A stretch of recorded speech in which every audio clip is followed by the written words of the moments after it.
Ako pala si Jasper Estrada sa pangkat ng Batang City Jail, asintado. At ito istorya ng mga tattoo ko. Nung kabataan ko kasi, napasama ko sa mga grupo-grupo. Mga edad ko, mga 15. Iba-ibang lugar nilalapag ako. Kung saan ako lumapag, yun ang teritoryo ko. Kasi makikisama lang ba, bagayan lang. Ang dami ko kasing inikutan na iba't ibang lugar na pabarkada, dahil nga sa barkada, kaya ako napunta sa BCJ. Nakakulong ako, 19 ako para 19. Unang ko, natutakan ako, ang kaso ko, homicide. Ang nangyari kasi sa Batasan nun, nagkaroon kami ng kaengkwentro. Hindi ko naman sadyang inaasahan, natukso rin ako, kaya nagawa ko yun. Mga storya ng tattoo sa kali.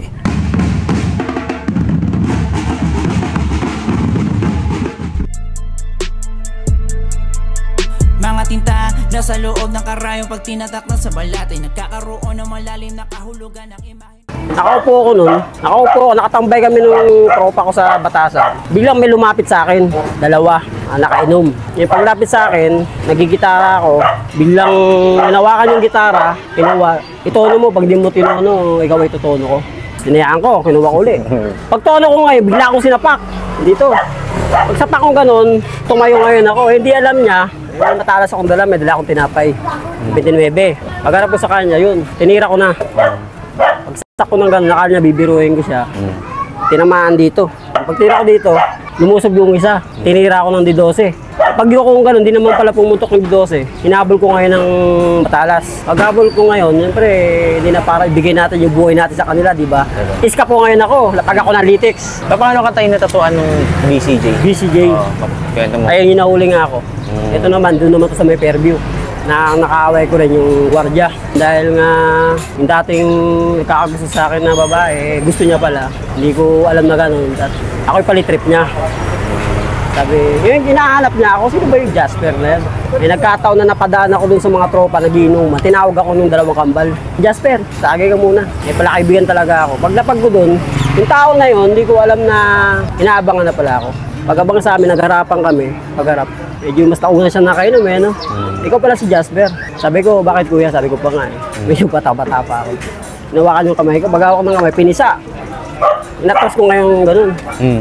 Tapos nag-alanganin na ako sa kanya na may pakay ito.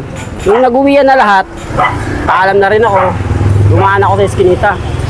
Hindi ko na malaya, nakaabang na pala siya. Inabangan ako.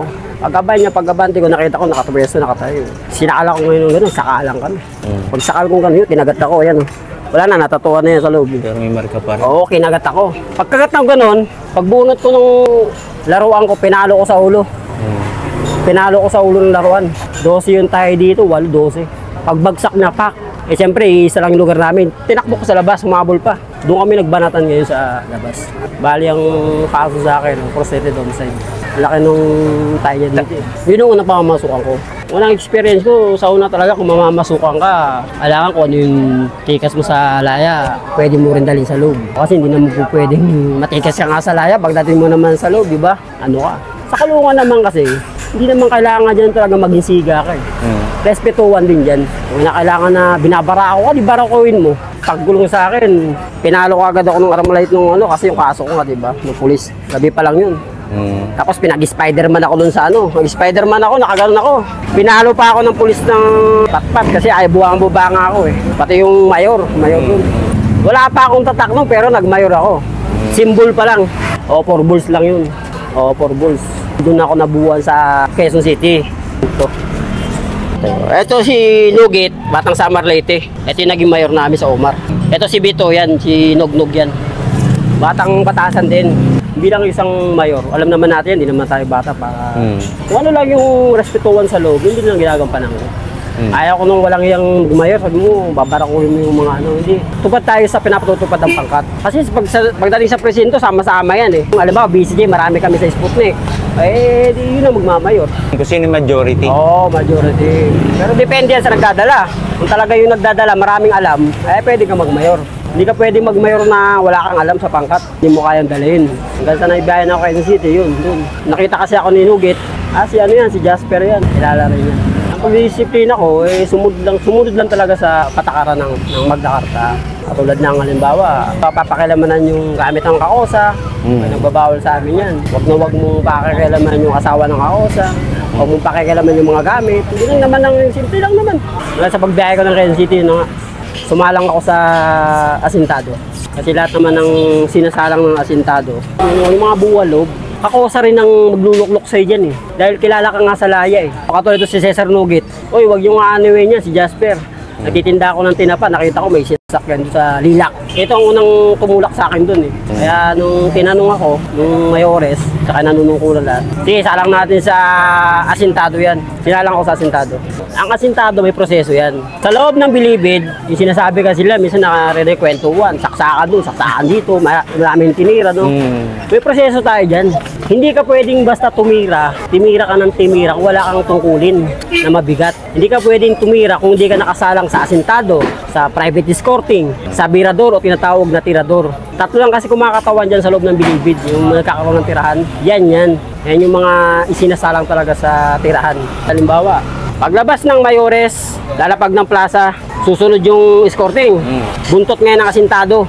O kami yun, bubuntot kami ngayon dyan. Ihahatid namin kung saan pupunta, susundan namin yan. Eh kung mayroong magkaroon na girian na titirahin sa mayores, unang lalatag sa plaza, kung di escorting, asintado. Kasi yan ang unang nagtitirahan eh. Sa bali 2003-2004, hindi namin riot yun.